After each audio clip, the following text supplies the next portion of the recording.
Hello students, कल के lecture में हमने Raoult's law for volatile solvent and volatile solute ये थियरी पढ़ चुके हैं।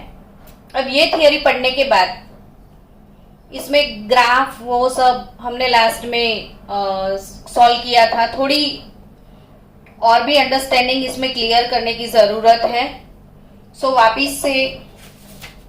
थोड़ा रिवीजन ले लेते हैं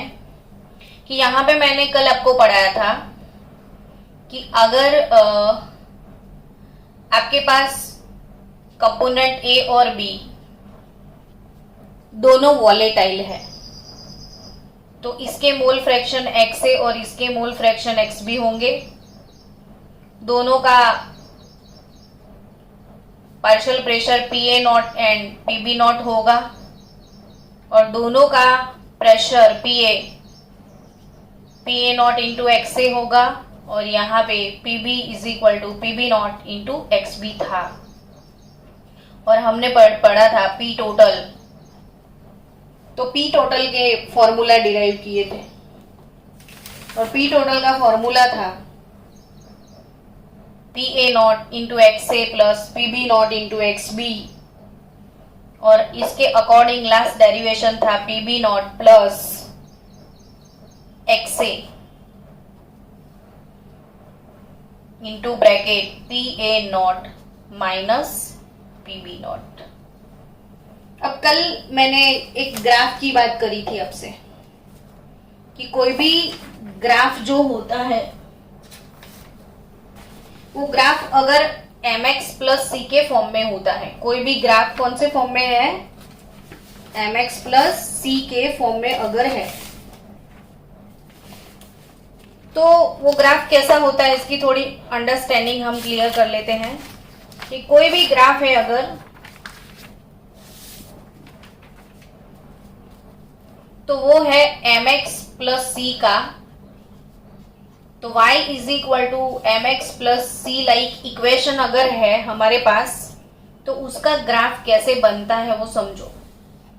तो हमेशा ये जो y एक्सिस होते हैं आपको सबको पता है ये y एक्सिस है, ये x एक्सिस है।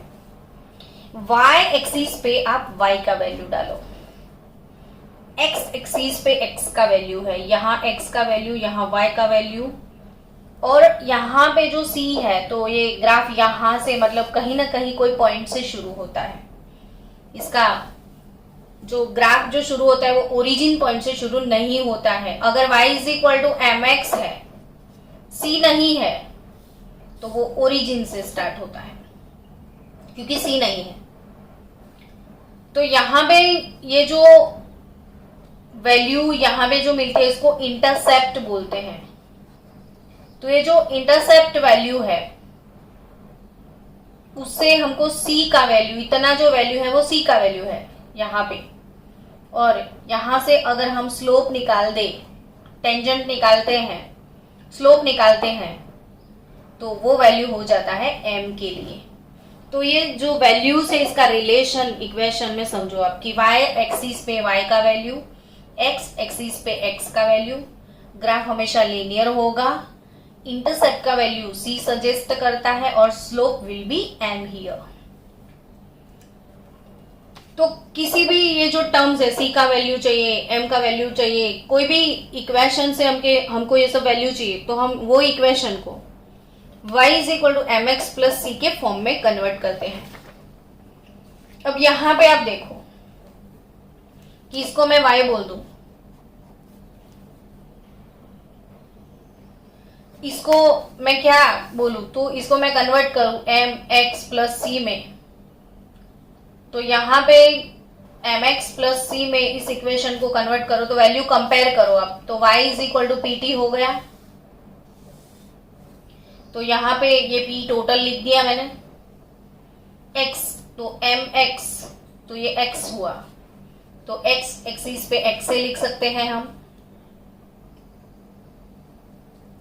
यहाँ पे एम एक्स प्लस सी दोनों चीज है तो शेप ऐसे ग्राफ हमको लीनियर मिलेगा।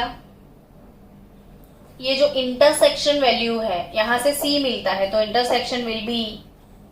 P A naught minus P B naught here, यहां से इंटरसेक्शन का value P A naught minus P B naught, और slope will be M x plus सी,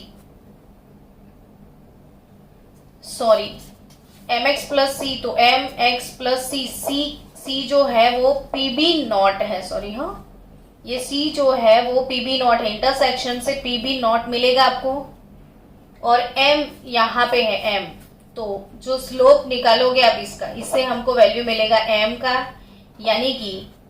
यहां से P A naught minus P B naught, ये calculation से भी आप ला सकते हो, लेकिन ग्राफिकली भी इसको प्रूव कर सकते हो आप। तो ये इसका मतलब क्या हुआ कि अगर ये प्लॉट मैंने नहीं रखा होता, पी टोटल ऐसे रखा होता, पी बी नॉट की बजाय पी ए नॉट मैंने लिया होता, तो यहाँ पे एक्स बी होता,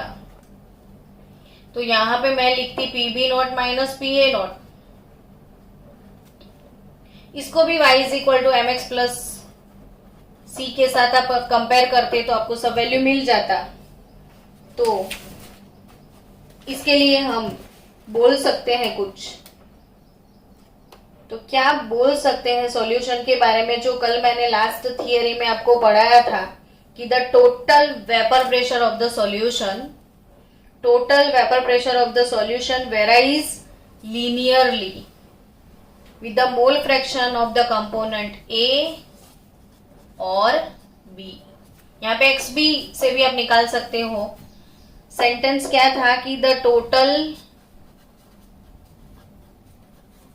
vapour pressure of the solution varies linearly with the mole fraction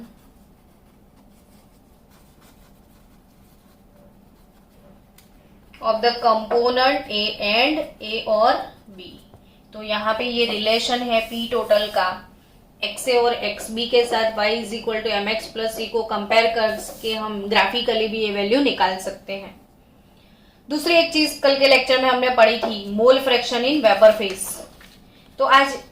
NEET ji competitive level पे ये क्वेश्चन आता है, बोर्ड में नहीं आता है ये, लेकिन अगर आप कॉम्पिटिटिव एग्जाम दे रहे हो तो ये आपको समझ में आना चाहिए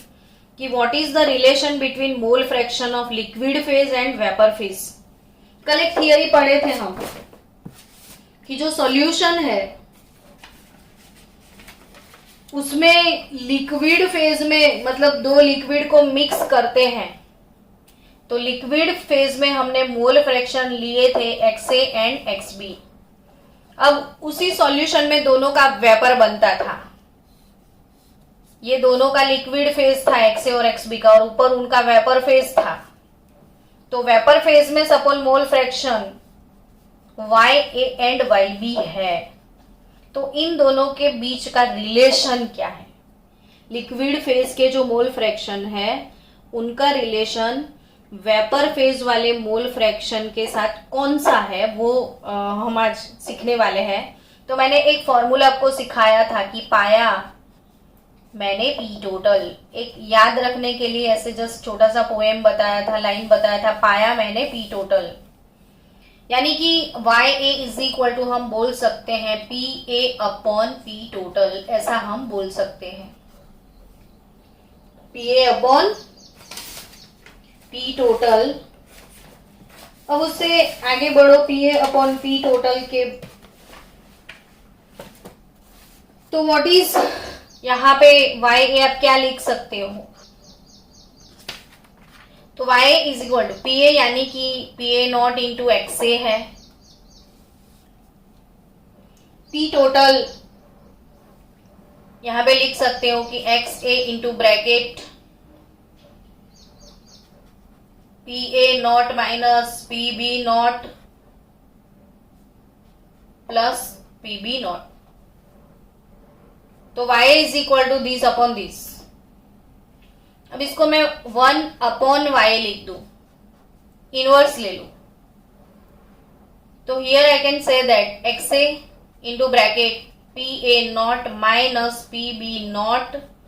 plus P B naught upon P A naught into XA। So 1/y will be, इसको P B naught upon these upon these, अगर इसको ऐसे लिखते हैं तो हम लिख सकते हैं कि P B naught upon P A not,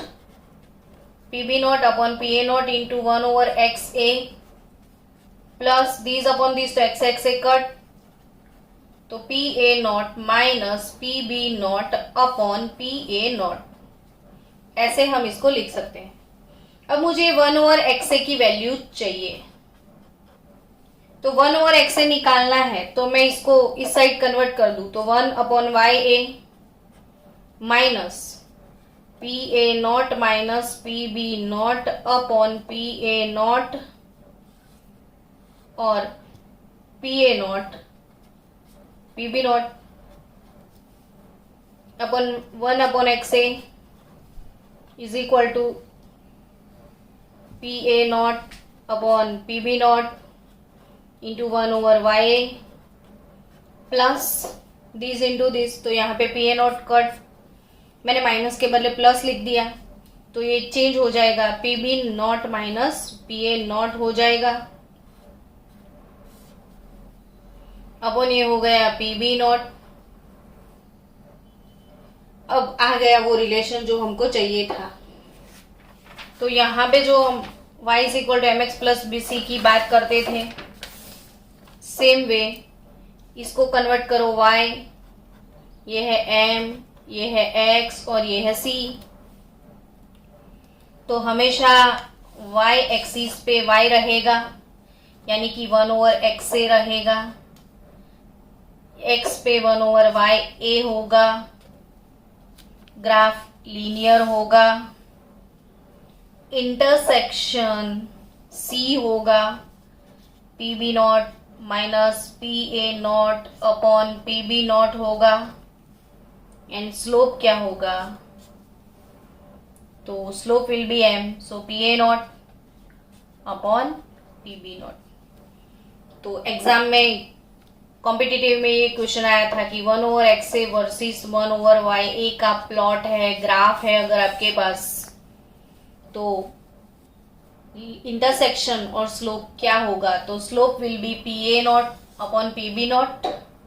that is our slope value, और intercept value P B naught minus P A naught upon P B naught. तो ये था एक इम्पॉर्टेंट थियरी जो आपको याद रखना है नीट जी के लिए।